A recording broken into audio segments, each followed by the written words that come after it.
Jonathan Roumie walked onto the stage with that unmistakable presence, the same quiet authority that had made millions around the world believe they were watching the real Jesus in The Chosen. The massive auditorium erupted in thunderous applause, but his eyes remained fixed on one person. Rick Warren sat comfortably in his signature Hawaiian shirt, that warm pastoral smile spreading across his face as he waved to the crowd like a beloved grandfather. The cameras captured every moment as these two men faced each other under the blinding stage lights. This wasn't just another faith-based interview. This was the moment that would expose the most shocking secret in modern Christianity.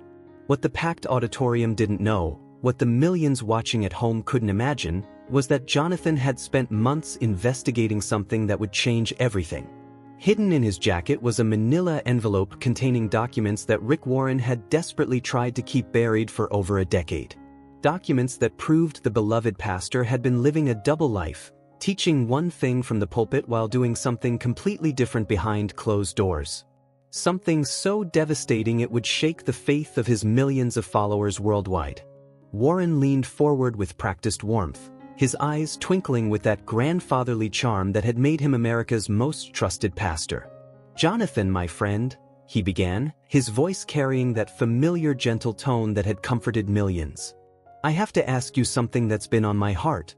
Your portrayal of Jesus in The Chosen is absolutely beautiful, but don't you think showing Christ's suffering so intensely might be difficult for new believers?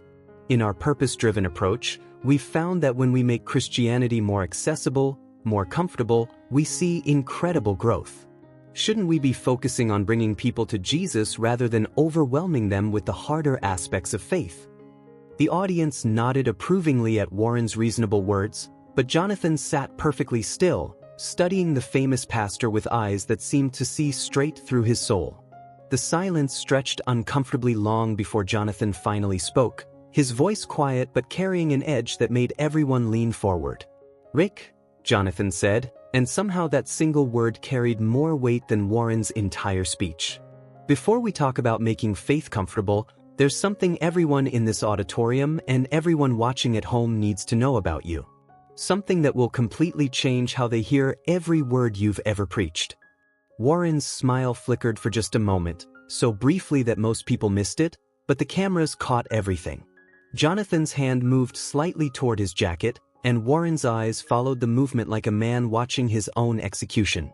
"You see, for the past 6 months, I've been investigating reports from former Saddleback Church members. Stories that seemed too shocking to believe.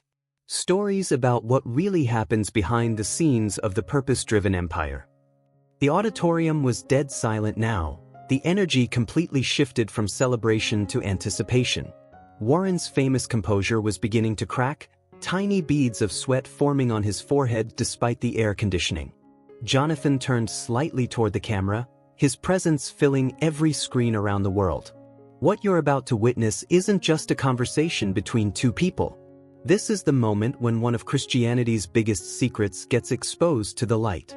A secret that involves missing money, broken families, and a pattern of behavior that will shock you to your core." He paused, letting the weight of his words sink in. If you believe that truth matters more than reputation, if you think the people deserve to know what really happens behind the doors of megachurches, then you need to hit that like button right now and drop a praying hands emoji in the comments. Because what happens in the next few minutes will change how you see celebrity pastors forever. The real question isn't whether Rick Warren will admit the truth, it's whether you're ready to handle what I'm about to reveal, and trust me, you've never heard anything like this before. Rick Warren's practiced smile returned, but something had changed in his eyes. The warmth was still there, but underneath it was something colder, more calculating. He chuckled softly and shook his head as if he were dealing with a confused child. "Jonathan, my friend, I'm not sure what kind of stories you've been hearing, but I think you might be getting caught up in some conspiracy theories." His voice carried that pastoral authority that had commanded respect from world leaders and presidents. "Saddleback Church has always been transparent about our finances, our ministry, everything we do. We've helped millions of people find their purpose, built churches around the world, and brought hope to countless families." He gestured toward the audience with renewed confidence, trying to regain control of the narrative. These good people came here tonight to be encouraged, to hear about faith and purpose, not to listen to unfounded accusations from someone who plays Jesus on television. The crowd shifted uncomfortably, some nodding along with Warren's familiar rhetoric while others looked confused and curious about what Jonathan might reveal. Warren leaned back in his chair, projecting the image of a man who had nothing to hide. "You know what I think is happening here, Jonathan? I think you've been influenced by some disgruntled former members who didn't like our church's biblical stance on certain issues. Every large church has people who leave unhappy, who make up stories to justify their departure." His voice took on that honey-sweet tone that had made him famous, the same voice that had sold millions of books and filled stadiums around the world. "But that's okay. We love them anyway, we pray for them anyway, and we keep doing God's work despite the criticism." But Jonathan hadn't moved a muscle during Warren's entire speech.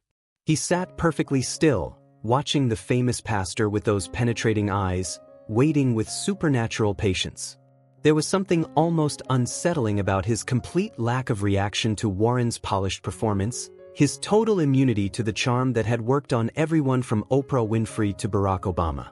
When Warren finally finished his practiced deflection, when the scattered applause died down, Jonathan slowly reached into his jacket and pulled out the manila envelope. The simple action sent a visible shiver through Warren's body, his confident posture wilting like a flower in the desert sun. "Rick," Jonathan said quietly, his voice cutting through the auditorium like a blade, "I'm holding in my hands bank records, internal church documents, and sworn testimonies from 12 former Saddleback staff members."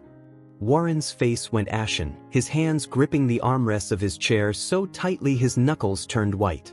"Documents that show where the money really goes, what really happens in your private counseling sessions, and how you've been manipulating vulnerable families for over 15 years. Jonathan's voice grew stronger with each word, filled with righteous authority that seemed to come from somewhere beyond himself. "This isn't about disgruntled church members, Rick. This is about a pattern of spiritual abuse that you've hidden behind your smile and your book sales." The audience was leaning forward now, sensing they were witnessing something historic, something that would be talked about for years to come. Warren tried to speak, his mouth opening and closing, but no words came out. For the first time in decades, America's most eloquent pastor was speechless. Jonathan held up the envelope like a prophet holding the tablets of divine judgment. "The question isn't whether these documents are real, Rick. The question is whether you're going to tell these people the truth, or whether I'm going to have to do it for you." The silence that followed was deafening, heavy with the weight of secrets about to be revealed.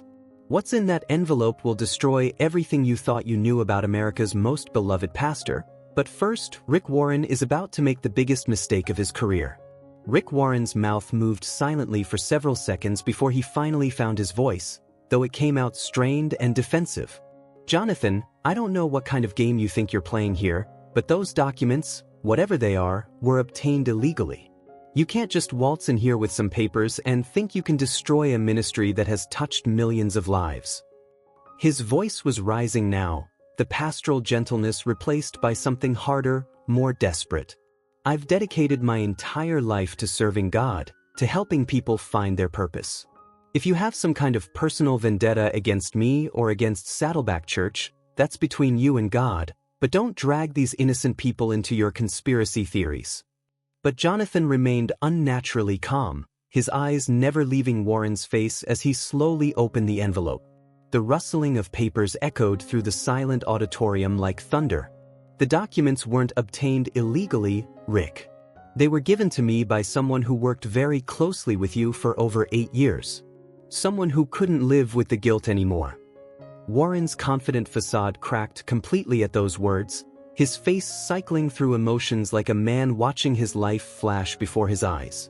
Fear, anger, desperation, and finally, a cold calculation that his television audience had never seen before. Someone who kept detailed records because they knew this day would come. Someone who loved you like family and watched you betray that love over and over again. Jonathan pulled out a single sheet of paper and held it up for the cameras to see, though he kept the text facing away from the audience. "This document, Rick, shows a pattern of financial misconduct that goes back to 2010. But it's not about the money, is it? It's about what you did to get it. Warren's breathing became shallow, his chest rising and falling rapidly as if he were having a panic attack. Tell me, Rick, do you want to explain to these people what Project Shepherd really was?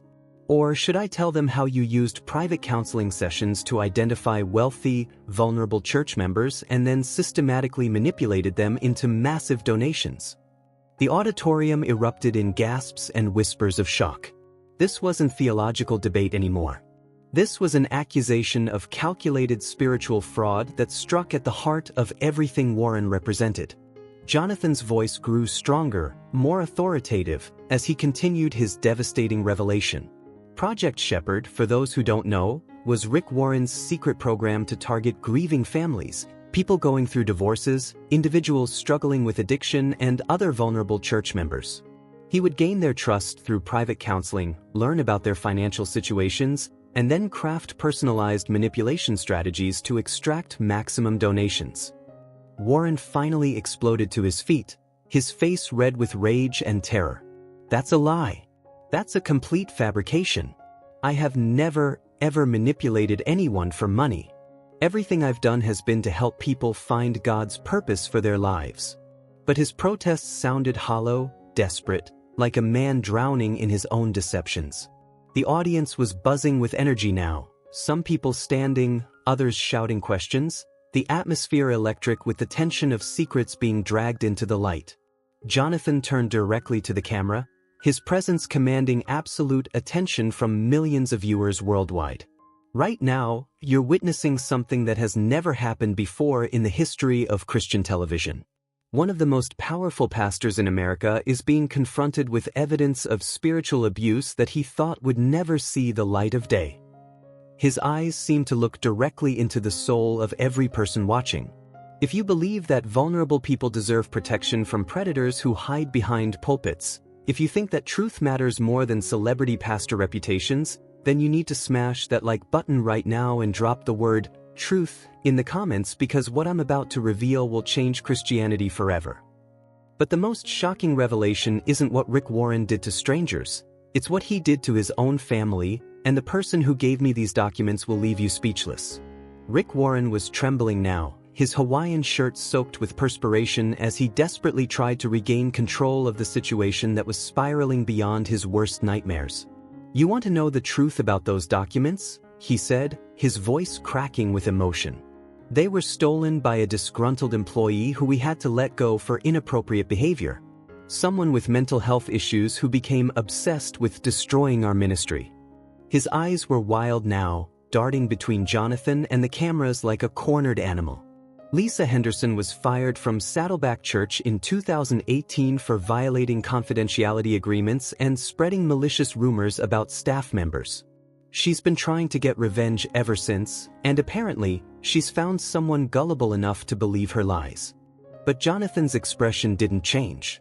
If anything, he looked almost sad as he listened to Warren's desperate attempt to discredit his source. Lisa Henderson, Jonathan repeated slowly, letting the name hang in the air. Your former director of pastoral care. The woman who organized your counseling programs for 15 years. The woman who helped you build the entire Saddleback counseling ministry from the ground up. He pulled another document from the envelope, this one thicker than the first. The woman who kept meticulous records of every counseling session, every financial manipulation, every vulnerable person you exploited because she thought she was protecting the church's legal interests. Warren's face went from red to pale gray in seconds. She had no right to keep those records. Patient confidentiality laws. But Jonathan cut him off with a gentle shake of his head. Church counseling isn't protected by doctor-patient privilege, Rick. You know that. And Lisa wasn't keeping records to protect confidentiality. She was keeping them because you ordered her to document everything that could be used to maximize donations from hurting people. The auditorium was completely silent now, hanging on every word of this devastating revelation. Jonathan's voice grew softer, more compassionate, as he began to tell the story that would destroy Warren's reputation forever. Let me tell you about the Patterson family, Rick. In March of 2016, David and Susan Patterson came to Saddleback Church because their 16-year-old daughter Emma had just been diagnosed with leukemia. They were devastated, broke from medical bills, and desperate for hope. Warren tried to interrupt, but Jonathan continued relentlessly. "You personally counseled them, Rick. You prayed with them, you held Susan while she cried, you promised them that God had a purpose for their pain. And then you did something that still makes Lisa Henderson wake up screaming at night." The cameras zoomed in on Warren's face as Jonathan delivered the crushing blow. After 3 sessions of gaining their trust, of learning about their financial situation, you told the Pattersons that God was testing their faith through Emma's illness. You said that their daughter's healing depended on their willingness to sacrifice for the kingdom. You convinced them to mortgage their house and donate $180,000 to Saddleback Church as a seed of faith that would guarantee Emma's miracle. The audience gasped in horror, some people standing up in shock at the cruelty of what they were hearing. Warren was shaking his head frantically, tears streaming down his face. No, that's not how it happened. They wanted to give, they insisted on giving. I tried to talk them out of such a large donation. But Jonathan wasn't finished. His voice trembled with righteous anger as he continued the devastating story. Emma Patterson died 6 months later, Rick. She died while her parents were living in a 1-bedroom apartment because they had lost their house to foreclosure. And do you know what you told them when they came to you broken and homeless, asking why God hadn't kept his promise? The silence was deafening as Jonathan delivered the final blow. You told them their faith wasn't strong enough. You told them that Emma's death was somehow their fault because they didn't believe hard enough in God's power to heal. The auditorium exploded in chaos. People were shouting, crying, some trying to rush the stage. Warren collapsed back into his chair, his entire body shaking as decades of carefully constructed lies crumbled around him. Jonathan stood slowly, his presence filling the stage with an authority that seemed almost divine. The Pattersons aren't here tonight, Rick, because David Patterson took his own life 2 years ago. He left a note saying he couldn't live with the guilt of choosing a preacher's promises over his daughter's medical care. Susan Patterson is still alive, still homeless, and she gave me permission to tell their story because she wants the world to know what prosperity theology really costs. But the Patterson family tragedy is just the beginning, because what Lisa Henderson discovered about Project Shepherd will prove that this wasn't an isolated incident. It was a calculated system of spiritual abuse that destroyed hundreds of families. Rick Warren sat hunched in his chair like a broken man, but Jonathan wasn't finished. The worst revelation was still to come. The Patterson family tragedy should have been the end of Project Shepherd, Rick. Any decent human being would have stopped after seeing what their manipulation had cost. But you didn't stop, did you? Jonathan pulled out a thick folder from the envelope, its contents bulging with what appeared to be hundreds of pages. Because Lisa Henderson wasn't just your director of pastoral care. She was your daughter-in-law. The words hit the auditorium like a physical blow. Gasps echoed through the massive space as people processed this stunning revelation. Warren's head snapped up, his eyes wide with terror as he realized his darkest family secret was about to be exposed to the world. "Jonathan, please," he whispered, his voice barely audible. "Don't do this. Think about the families involved. Think about the innocent people who will be hurt by this." But Jonathan's expression remained unmoved, his voice carrying the weight of divine judgment. "Lisa Henderson married your son Matthew in 2007. She believed in you, Rick. She trusted you like a father. And when she discovered what Project Shepherd really was, when she tried to come to you with her concerns about the spiritual abuse, you did something that broke her heart forever."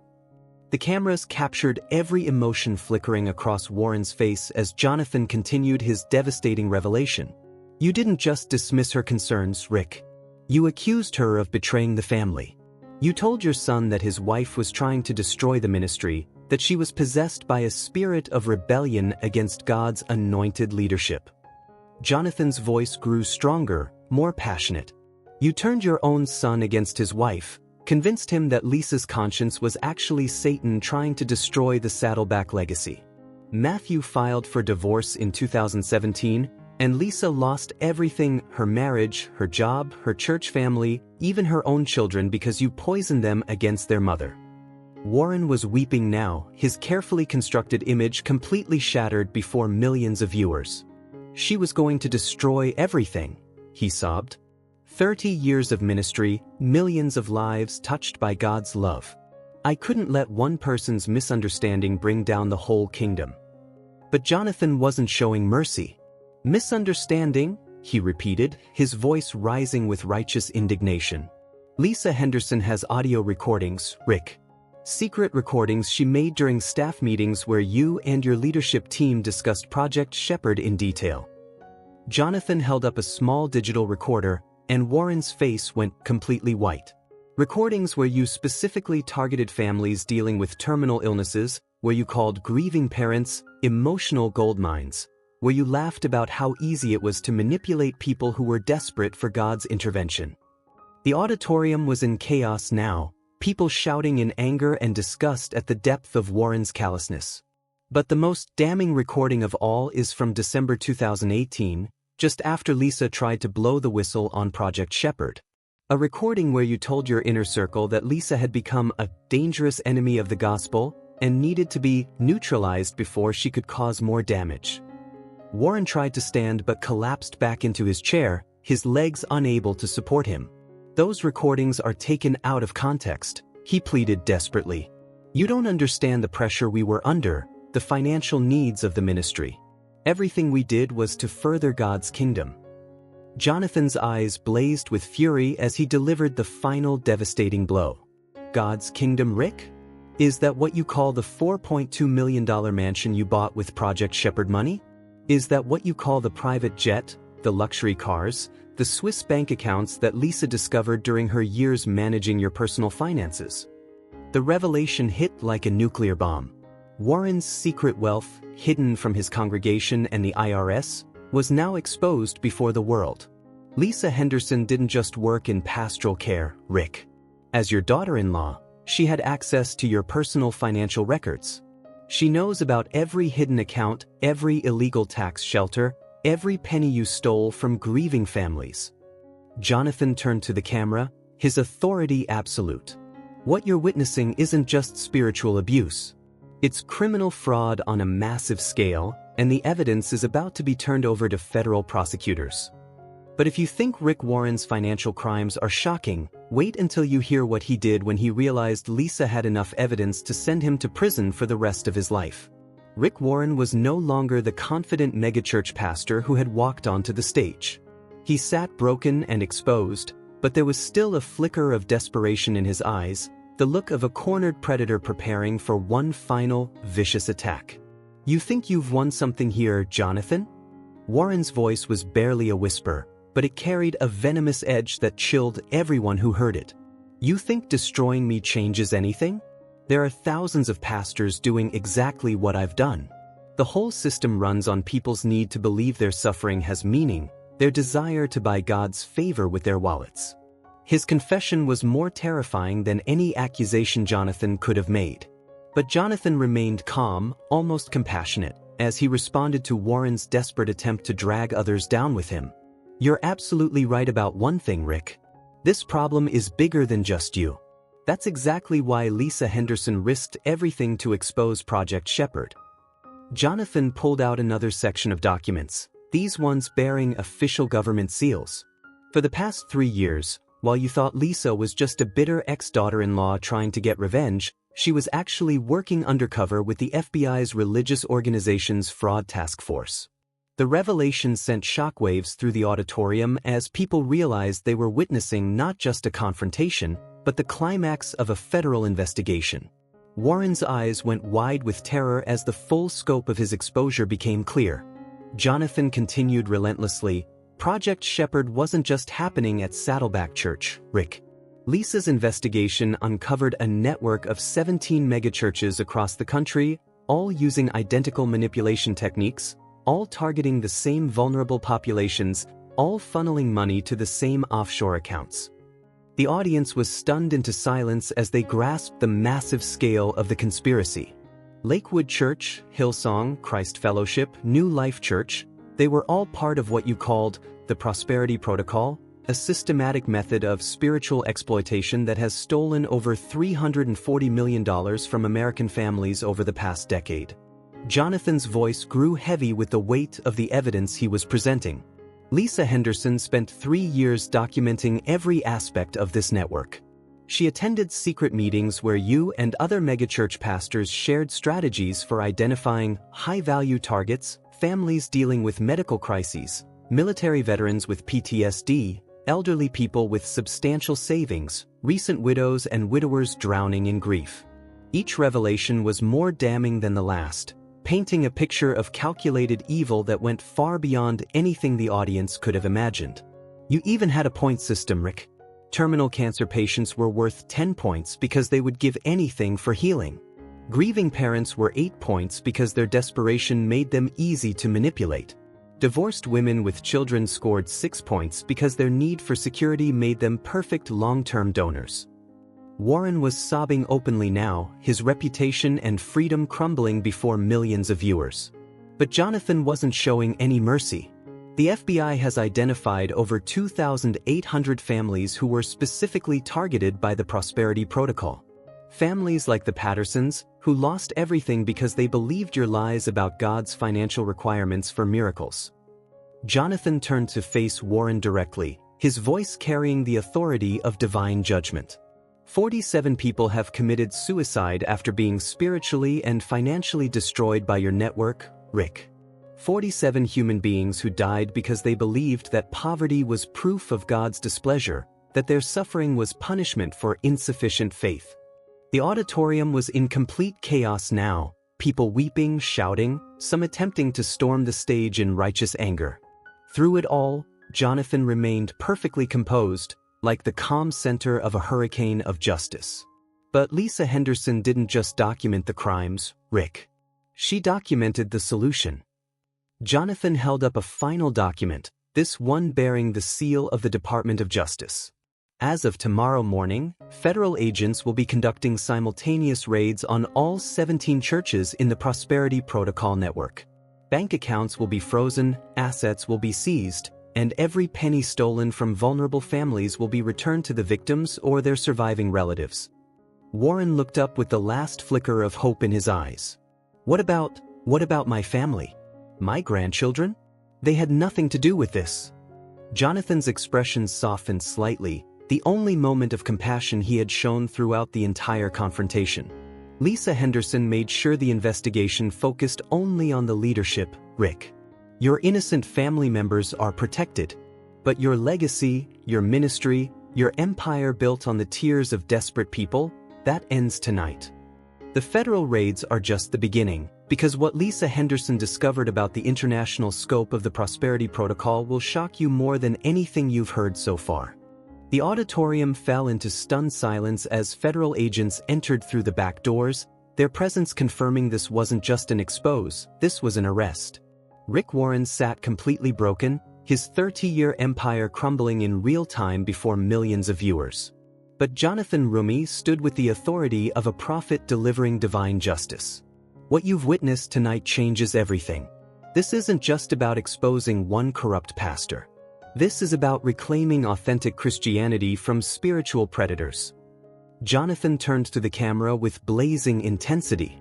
While Rick Warren was building his fraud empire, Lisa Henderson was secretly building something revolutionary. The Henderson Foundation, funded by every seized asset from the Prosperity Protocol, is already operating nationwide, providing free legal aid and financial assistance to families destroyed by prosperity preachers. His voice rose with power. Every mansion, every private jet, every luxury car bought with blood money is being liquidated to fund real ministry that serves instead of exploits. Warren looked up desperately. Jonathan, please. The purpose-driven movement helped millions. Doesn't that count for something? Jonathan's response was swift and final. Real shepherds don't fleece their sheep, Rick. Every good deed you did was poisoned by the evil that surrounded it. As agents approached Warren's chair, Jonathan delivered the knockout blow. Right now, the Henderson Foundation has received over $75,000 from viewers choosing authentic ministry over celebrity pastor empires. Jonathan's voice reached prophetic intensity. The age of buying God's favor with donations ends tonight. The age of Christianity that serves the poor instead of exploiting them begins now. He pointed directly into the camera. If you've ever been manipulated by prosperity preachers, if you've given your last dollar for promised miracles, if you've wondered why pastors live in mansions while followers struggle, join this revolution right now. The call to action was electric. Drop revolution in the comments if you're ready for authentic ministry. Subscribe if you want to help us expose every spiritual predator in America. Share this if you believe Lisa Henderson's courage should inspire the world. As handcuffs clicked around Warren's wrists, Jonathan delivered his final declaration. We're launching the Spiritual Predator Database, a public resource exposing every pastor who preys on vulnerable people. The gospel was never for sale, and tonight we're making sure everyone knows it. Rick Warren's arrest is just the beginning. Tomorrow we start hunting down every prosperity preacher in America, and you're going to help us do it.